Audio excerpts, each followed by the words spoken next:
तो गाइस, अगर आपने हमारे मार्शल यूनिवर्स सीजन 4 के किसी भी एपिसोड को मिस कर दिया है तो एक बार चैनल के प्लेलिस्ट में जाकर वहां पर चेकआउट जरूर करें। वहां पर आपको सारे एपिसोड्स के लिंक मिल जाएंगे। तो चलिए गाइस, बिना किसी देरी के आज की वीडियो की एक्सप्लेनेशन को स्टार्ट करते हैं। तो जैसे कि हमने पिछले एपिसोड में देखा था, लिंगडोंग का सामना माउंटेन ब्रदर के साथ हुआ था। वहां पर माउंटेन ब्रदर लिंगडोंग को हड़काते हुए बोलते हैं, लिंगडोंग चुपचाप पीछे हट जाओ वरना फोड़ देंगे तुम्हारा मुंह कि तुम उठने के भी लायक नहीं रहोगे। वहां पर लिंगडोंग के चेहरे पर एक मुस्कान आ जाती है और कहता है, ठीक है चलिए मेरा मुंह ही फोड़ दीजिए, लेकिन मेरा आपसे एक निवेदन है कि आप दोनों मेरे पर एक साथ ही अटैक करिएगा।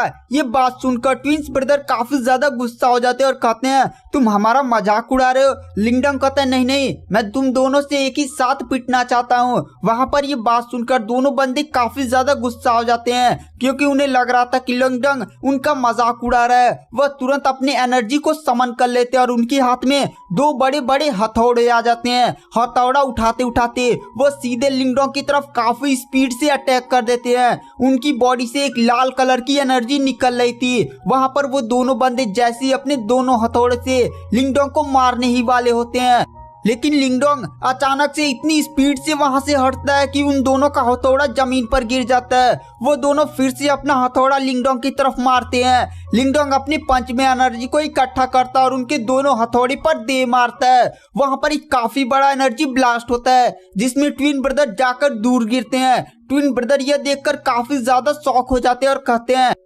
बहुत ही बढ़िया लिंगडोंग, हमें लिंग लैटियन को हराने वाले से यही उम्मीद थी। वो दोनों फिर खड़े होते हैं और तुरंत अपनी बॉडी पर एक अजीब सी टेक्निक का इस्तेमाल करने लगते हैं। अचानक से उनकी बॉडी बहुत ही ज्यादा बड़ी हो जाती है और वह किसी डेमन की तरफ दिखने लगते हैं। उनकी बॉडी से एक अजीब सी काली रोशनी निकल रही थी। यह डेविल माउंटेन बॉडी की एक शक्तिशाली शारीरिक टेक्निक थी। वहां पर लिंगडोंग बोलता है, तुम लोग मुझसे शारीरिक शक्ति में लड़ना चाहते हो ना, चलो अभी मैं तुम्हें दिखाता हूँ। जो लिंगडोंग होता है वो तुरंत ड्रैगन एप ट्रांसफॉर्मेशन कर लेता है। लिंगडोंग की तरफ वो दोनों बंदे फिर से अपना हथौड़ा उठाकर डेविल माउंटेन बॉडी के साथ सीधे लिंगडोंग पर अटैक करते हैं। जो लिंगडोंग होता है वो फिर से अपना मुक्का उन दोनों बंदों के हथौड़े पर दे मारता है। इतनी खतरनाक ब्लास्ट होता है कि वो दोनों बंदों का हथौड़ा ही चकनाचूर हो जाता है और वो दोनों बंदे जाकर दूर गिरते हैं। लिंगडोंग एक पंच है, वो दोनों बंदे फिर से जाकर जमीन से टकरा जाते हैं। इस बार लिंगडोंग थोड़ी सी ज्यादा एनर्जी इकट्ठा कर रहा था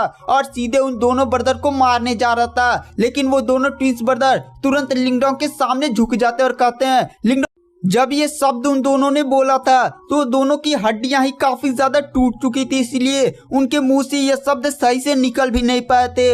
वहां पर लिंगडोंग बोलता है, अब सही कहा तुमने। उसके बाद जो लिंगडोंग होता है वो अरीना से चला जाता है। लिंगडोंग फर्स्ट राउंड जीत चुका था। तो जैसे कि हमने पिछले एपिसोड में देखा था, जो लिंगडोंग था उसने माउंटेन सेक्ट के माउंटेन ब्रदर्स को दोनों को एक साथ ही हरा दिया था, जिससे वहां पर सारे लोग काफी ज्यादा शॉक हो गए थे।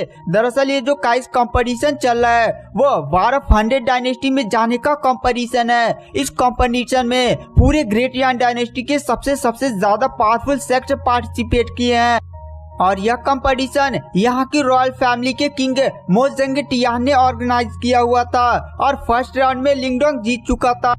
जब फर्स्ट राउंड कंपटीशन स्टार्ट हुआ था तो वहां पर जितने भी सेक्ट के लीडर थे, जब उन्होंने देखा था कि लिंगडोंग का सामना माउंटेन ब्रदर्स से हो गया है, तब उन्होंने लिन फैमिली के पैट्रियार्क का मजाक उड़ाया था और कहा था, आपके तो पहले ही डिसाइपल का बहुत ही ज्यादा किस्मत खराब है। देख रहे हैं पहली बार में ही उसका सामना माउंटेन ब्रदर से हो गया।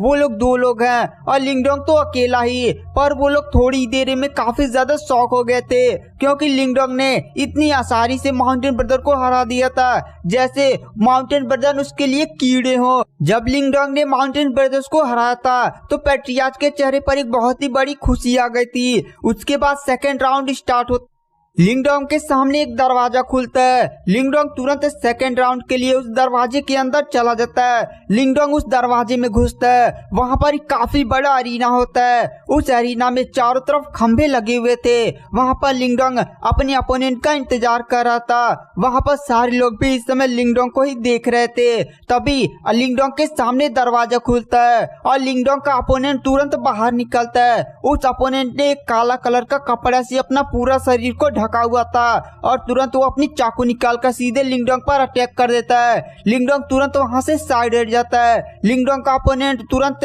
एक खंभे पर जाकर खड़ा हो जाता है और लिंगडोंग को देखकर जोर जोर से हंसने लगता है। गाइस, ये और कोई नहीं बल्कि हुआंगफू का सबसे ज्यादा टैलेंटेड बंदा हुआंगफू एंग था। गाइस, हुआंगफू एंग को आप नहीं जानते होंगे।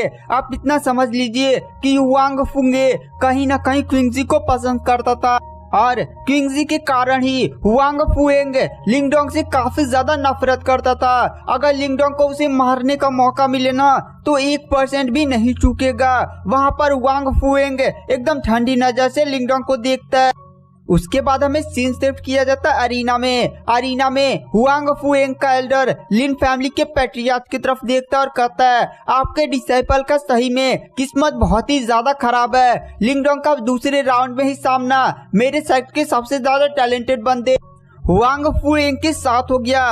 पक्का अब लिंगडोंग हार जाएगा। वहाँ पर लिन फैमिली के पैट्रियार्च बोलते हैं, चलिए अभी तो फाइट स्टार्ट भी नहीं हुई है, देखें कौन जीतता है। उसके बाद वहां पर हमें अरीना में फिर से सीन शिफ्ट कर दिया जाता है, जहां पर जो हुआंगफू एंग था वो एकदम अजीब से खंभे पर खड़ा था और वह गुस्से में लिंगडोंग को ही देख रहा था और कहता है, लिंगडोंग अगर अपनी जान बचाना चाहते हो ना तो चुपचाप हार मानकर चले जाओ। वहां पर लिंगडोंग एकदम मुस्कुराते हुए हुआंगफू एंग को देखता और कहता है, अच्छा मैं तुमसे एक बात कहना चाहता हूँ। तुम जानते हो क्विंगजी भविष्य में मेरी पत्नी बनेगी और तू कुछ भी नहीं कर पाएगा। हो सकता है तो तू उसका मामा बन जाना। वहाँ पर ये बात सुनकर हुआंगफू एंग काफी ज्यादा गुस्सा हो जाता है और कहता है, साले तेरी इतनी हिम्मत, आज मैं तुझे छोड़ूंगा नहीं। और तुरंत अपना चाकू निकाल कर लिंगडोंग पर अटैक कर देता है। जो हुआंगफू एंग था वो एक असैसिन टाइप प्रैक्टिशनर था, जिसके कारण वो एकदम अंधेरे में छुप छुप कर अटैक कर रहा था। गाइस, अरीना में तो अंधेरा नहीं था, लेकिन अंधेरे में जो बड़े बड़े पिलर्स थे वहां पर बहुत सारी परछाइयों का निर्माण कर रहे थे। हुआंगफू एंग इन्हीं परछाइयों को छुपने के लिए इस्तेमाल कर रहा था। हुआंगफू एंग तुरंत अपना नाइफ निकालकर लिंगडोंग पर बहुत सारे अटैक्स कर देता है और अचानक से हुआंगफू एंग के बहुत सारे क्लोन बन जाते हैं। कुल 14 क्लोन थे जो सीधे लिंगडोंग पर अटैक करने लगते हैं। जो लिंगडोंग होता है वो तुरंत अपना ड्रैगन ट्रांसफॉर्मेशन कर लेता है और तुरंत एक ही मुक्के जाकर उसके सारे क्लोन्स को मारता है। 13 क्लोन को वो झटके में ही खत्म कर देता है।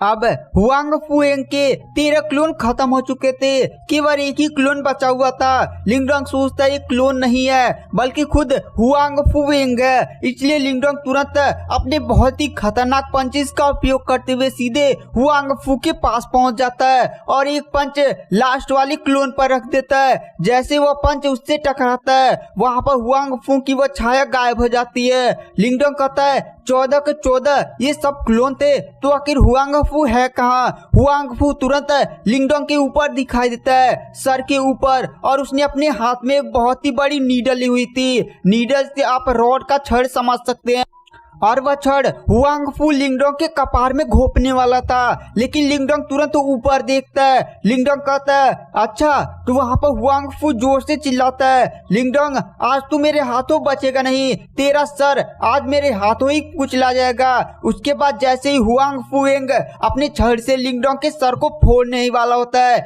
लिंगडोंग तुरंत अपने हाथ को ऊपर लगा देता है। यह देखकर हुआंगफू एंग काफी ज्यादा खुश हो जाता है और लिंगडोंग को देखकर सोचता है, लिंगडोंग ये छड़ काफी ज्यादा रियर है, ये तुम्हारे हाथ को चीरता हुआ सीधे तुम्हारे सर के आर पार हो जाएगा। तुम्हें क्या लगता है कि तुम्हारी फिजिकल बॉडी की स्ट्रेंथ मेरे इस छड़ के अटैक को रोक सकती है? तुम्हारी बॉडी कितनी भी ज्यादा स्ट्रांग हो पर वह मेरे इस अटैक को नहीं झेल पाएगी। वहां पर तुरंत जो हुआंग फुएंग होता है उस छड़ से सीधे लिंगडोंग को मारने ही वाला होता है और सीधे वह लिंगडोंग के हाथ में अपना छड़ घुसा देता है और उसके चेहरे पर एक बहुत ही बड़ी मुस्कान आ जाती है। लेकिन अचानक से उसकी मुस्कान गायब हो जाती है। दरअसल लिंगडोंग के हाथों में जब उसने छड़ घुसाया था तो वह छड़ घुसता हुआ बहुत ही अंदर चला गया था। वहां पर हुआंग फुएंग एकदम शौक में लिंगडोंग के हाथों की तरफ देखता है। लिंगडोंग के हाथ में ब्लैक होल की तरह अजीब सा एक चक्कर घूम रहा था। उस चक्कर में हुआंग फू को सारी चीजें ब्लैक ही ब्लैक दिखाई दे रही थी। हुआंग फू शौक में देखकर कहता है आखिर है क्या। हुआंग फू देखता है कि उसका छड़ वाला हथियार एकदम मिट्टी की तरह टूटता हुआ सीधे लिंगडोंग के हाथों में ब्लैक होल में समाने लग रही थी और धीरे धीरे हुआंग फू भी उसमें खिंचता हुआ जा रहा था। यह देखकर हुआंग फुएंग काफी ज्यादा शॉक हो जाता है और कहता है ये कैसे हो सकता है, आखिर ये है क्या चीज। वहां पर हुआंग फू तुरंत अपनी मेंटल पावर का यूज करते हुए तुरंत दूर छटक जाता है। लिंगडोंग हुआंग फू को शॉक में देखता है और कहता है क्या तुम मेंटल पावर का यूज कर रहे थे। वहां पर हुआंग फुएंग मुस्कुरा देता और कहता है तुम क्या सोचते हो केवल तुम ही मेंटल स्ट्रेंथ का यूज कर सकते हो। तुम नहीं जानते मेरी मेंटल स्ट्रेंथ कितनी ज्यादा हाई लेवल की है। उसकी पावर इतनी ज्यादा खतरनाक है कि वह चाहे तो तुम्हें 2 झटके में ही ना 2 टुकड़े कर सकता है। वहां पर लिंगडोंग कहता है अच्छा तुम भी मेंटल पावर का यूज कर रहे थे, चलो अब मेरी मेंटल पावर का सामना करो। वहां पर जो लिंगडोंग होता है वो तुरंत अपनी मेंटल पावर को एक्टिवेट कर लेता है। लिंगडोंग के ऊपर एक बहुत ही बड़ा हाथ दिखाई देता है। ये पूरा हाथ एक मेंटल पावर से ही बना था। वो हाथ एक मुक्का बनाता और सीधे हुआंग फुएंग की तरफ बढ़ने लगता है। हुआंग फुएंग लिंगडोंग की मेंटल पावर को देखकर काफी ज्यादा शॉक हो जाता है क्योंकि लिंगडोंग की मेंटल पावर का लेवल उससे भी ज्यादा था। वहां पर हुआंग फुएंग शौक में लिंगडोंग की तरफ देखते हुए कहता है ये कैसे हो सकता है। हुआंग फुएंग मन ही मन सोचता है कि मैंने अपनी मेंटल पावर एक एल्डर से प्राप्त की थी जो मरने वाला था और उसी एल्डर ने अपनी सारी मेंटल पावर मेरे अंदर डाल दी थी जिससे मेरी मेंटल पावर इतनी ज्यादा बढ़ गई। लेकिन लिंगडोंग तो अभी काफी ज्यादा छोटा है और उसने इतनी खतरनाक और हाई लेवल की मेंटल पावर को कैसे अर्जित कर लिया। वहां पर लिंगडोंग का अटैक सीधे जाकर हुआंग फू से टकराता है। हुआंग फुएंग अपनी पूरी मेंटल पावर का यूज करते हुए लिंगडोंग के अटैक को रोकने की कोशिश करता है लेकिन वह सीधे जाकर दीवार से टकरा जाता है और उसके मुंह से खून निकलने लगता है। हुआंग फुएंग शॉक में लिंगडोंग की तरफ देखता है और कहता है ये नहीं हो सकता, तुम्हारी मेंटल पावर इतनी ज्यादा हाई लेवल की नहीं हो सकती। हुआंग फुएंग जान चुका था कि वह लिंगडोंग को ऐसे नहीं हरा सकता, इसीलिए वह कहता है लिंगडोंग मैं जान चुका हूँ कि मैं तुम्हें नहीं हरा सकता लेकिन तुम मुझे खोज नहीं सकते। और तुरंत अपनी चुटकी बजाता है और अचानक से वहां की परछाइयों में हुआंग फुएंग गायब हो जाता है। हुआंग फुएंग की आवाज लिंगडोंग की कानों में गूंजती है लिंगडोंग तुम मुझे इन परछाइयों में कभी भी नहीं ढूंढ सकते। अगर तुम मुझे इन परछाइयों में ढूंढ ही नहीं पाओगे तो मुझे हराओगे कैसे। वहां पर हुआंग फुएंग जोर जोर से हंसने लगता है। वहां पर लिंगडोंग चारों तरफ बड़ी बड़ी पिलर्स की परछाइयों की तरफ देखता है। लिंगडोंग सोचता है कि अगर मैं इन पिलर्स को तोड़ दूं तो भी परछाइयां पड़ेंगी, आखिर मैं हुआंग फुएंग को ढूंढूं कैसे। तभी वहां पर मिस्टर डाउ की आवाज लिंगडोंग के माइंड में गूंजती है अरे लिंगडोंग तुम सोच क्या रहे हो, एंशिएंट डिवॉल्विंग टेक्निक का यूज करो और यहाँ की सारी छाया उसमें खींच लो। वहां पर लिंगडोंग कहता है क्या अगर मैं एंशिएंट डिवॉल्विंग टेक्निक का यूज करूंगा मिस्टर डाउ तो मैं सारी छायाओं को उसमें खींच सकता हूँ। वहां पर मिस्टर डाउ कहते हैं हाँ लिंगडोंग तुम बिना किसी सोचे समझे इसका यूज कर सकते हो। उसके बाद जो लिंगडोंग होता है वह तुरंत एंशिएंट डिवॉल्विंग टेक्निक का यूज करने लगता है। लिंगडोंग जैसे इस टेक्निक को परफॉर्म करता है लिंगडोंग के हाथों में एक ब्लैक होल नियर दिखाई देता है। ब्लैक होल सीधे आसपास की सारी छायाओं को खींचने लगता है। जैसे जैसे छायाएं ब्लैक होल के अंदर जा रही थी वहां पर हुआंग फू भी उसकी तरफ खींचने लगता है। तभी एक परछाई हिलने लगती है। लिंगडोंग उस परछाई में जाकर एक मुक्का मारता है जिससे हुआंग फुएंग दूर जाकर गिरता है और उसके मुंह से और भी तेज खून निकलने लगता है। वहां पर लिंगडोंग तुरंत हुआंग फुएंग के पास पहुंच जाता है और उसके मुंह पर दे मुक्का मारने लगता है जिससे वहां पर हुआंग फुएंग तुरंत हार मान जाता है और कहता है लिंगडोंग मुझे माफ कर दो, मैं हार मानता हूँ। वहां पर तुरंत हुआंग फुएंग को लिंगडोंग जमीन पर पटक देता है। वहां पर इस नजारे को देखकर सारे एल्डर्स काफी ज्यादा शॉक थे। यहाँ तक कि किंग मोजिटियन भी काफी ज्यादा शॉक हो जाते हैं और कहते हैं लिंगडोंग तो काफी ज्यादा प्रतिभाशाली है। तभी एक एल्डर जो वांग फैमिली का होता है वह सीधे किंग मोजिटियन के पास आता है और कहता है लिंगडोंग प्रतिभाशाली तो है लेकिन वो आपके थर्ड प्रिंसेस के आसपास भी नहीं है। उधर देखिए आपके थर्ड प्रिंसेस ने सेकंड राउंड को बहुत ही आसानी से क्लियर कर लिया है। Sorry guys, third Prince.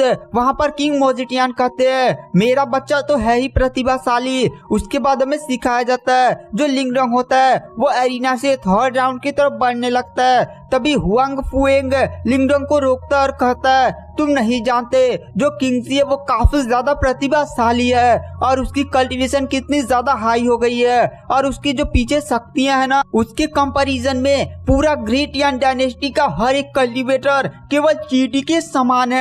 वहाँ पर लिंगडोंग कहता है मैं जानता हूँ कि क्विंगजी के पीछे कौन सी शक्तियां है। वहाँ पर हुआंग फुएंग सोचता है तो तुम अपने और क्विंगजी के बीच में दूरी जानते ही हो। वांग फुएंग लिंगडोंग से बोलता है तो तुम जानते ही होगे कि तुम्हारे और क्विंगजी के बीच में कितना ज्यादा डिफरेंस है। उसकी कल्टीवेशन और तुम्हारी कल्टीवेशन में काफी ज्यादा डिफरेंस होगा। तुम उसके सामने केवल चींटी के समान हो। वहाँ पर लिंगडोंग बोलता है मैं जानता हूँ कि क्विंगजी के पीछे कौन सी पावरफुल शक्तियां हैं और क्विंगजी कितने मुझसे ज्यादा टैलेंटेड है, लेकिन एक दिन मैं क्विंगजी के सामने खड़ा जरूर होऊंगा और उसका हाथ सबके सामने मांगूंगा। उसके पीछे हुई शक्तियां भी ना मेरा मुकाबला करने की हिम्मत नहीं करेंगी। और यह बात बोलकर जो लिंगडोंग होता है वो थर्ड राउंड का टेस्ट देने के लिए पहुंच जाता है। गाइस, अगर लिंगडोंग यह थर्ड राउंड वाला टेस्ट जीत जाता है तो उसे सीधे ग्रेट वार 100 डायनेस्टी में पार्टिसिपेट करने के लिए एक सीट मिल जाएगा। वहां पर तभी जो किंग मोजिटियन होते हैं वो लिस्ट निकालते हैं और लिंगडोंग के अपोनेंट का नाम लेते हैं। लिंगडोंग के अपोनेंट का नाम था वांग झांग जो वांग फैमिली का सबसे ज्यादा पावरफुल डिसाइपल था। यहाँ पर जो वांग झांग था ना वो लिंग लैटियन से भी ज्यादा पावरफुल माना जाता था। वहाँ पर जो वांग फैमिली के एल्डर वांग ली होते हैं वो लिंग फैमिली के पैट्रियार्च की तरफ देखते हुए बोलते हैं लिंग फैमिली के पैट्रियार्च तुम्हारी किस्मत इस बार भी बहुत ही ज्यादा खराब है कि लिंगडोंग का सामना वांग फैमिली के वांग झांग से हो गया। वांग झांग इस पूरे ग्रेट यान डायनेस्टी में प्रिंस के बाद सबसे ज्यादा पावरफुल कल्टीवेटर माना जाता है। वांग फैमिली के एल्डर वांग ली जोर जोर से हंसने लगता है और लिंग फैमिली के पैट्रियार्च की तरफ देखते हुए कहता है तुम एक बार फिर से हारोगे। 20 साल पहले जब ये वार ऑफ 100 डायनेस्टी के लिए कंपटीशन हुआ था तो भी ऐसे ही हुआ था। तुम्हारे डिसाइपल का सामना मेरे सेक्ट के डिसाइपल के साथ हो गया था और वो हार गया था। एक बार सीन वही फिर से दोहराया जा रहा है। वहाँ पर वांग फैमिली का एल्डर जोर जोर से हंस रहा था क्योंकि उसे विश्वास नहीं था कि लिंगडोंग इतना ज्यादा पावरफुल हो गया है कि वह वांग झांग को हरा सके। वांग झांग बहुत ही आसानी से लिंग लैटियन को भी हरा सकता था। उसके बाद हमें सीन शिफ्ट किया जाता है अरीना में। जो वांग झांग होता है वो लिंगडोंग के सामने आता है। लिंगडोंग भी वांग झांग के सामने चला जाता है। वांग झांग लिंगडोंग को अपने सामने देखकर जोर जोर से हंसने लगता है और कहता है मैंने सोचा था कि मेरा सामना लिंग लैटियन से होगा लेकिन मुझे नहीं विश्वास होता है कि मेरी किस्मत इतनी ज्यादा अच्छी है कि मेरा सामना लिंगडोंग के साथ हो गया। वहाँ पर लिंगडोंग वांग झांग को देखकर वो भी मुस्कुरा देता है और कहता है सच में तुम्हारी किस्मत बहुत ही अच्छी है कि तुम्हारा सामना लिंग लैटियन से नहीं हुआ, वरना तुम बहुत ही आसानी से उससे जीत जाते। लेकिन मेरे केस में मैं तुझे ऐसे तोड़ूंगा ना कि तू फिर कभी उठने के लिए तैयार नहीं हो पाएगा। यह बात सुनकर वांग झांग काफी ज्यादा गुस्सा हो जाता है। क्या गाइस लिंगडोंग वांग झांग को हरा पाएगा और वार ऑफ 100 डायनेस्टी में जाकर एक सुपर सेक्ट को ज्वाइन कर पाएगा या नहीं? यह सारी चीजें जानने के लिए आपको नेक्स्ट एपिसोड का वेट करना पड़ेगा। नेक्स्ट एपिसोड जल्दी अपलोड हो जाएगा।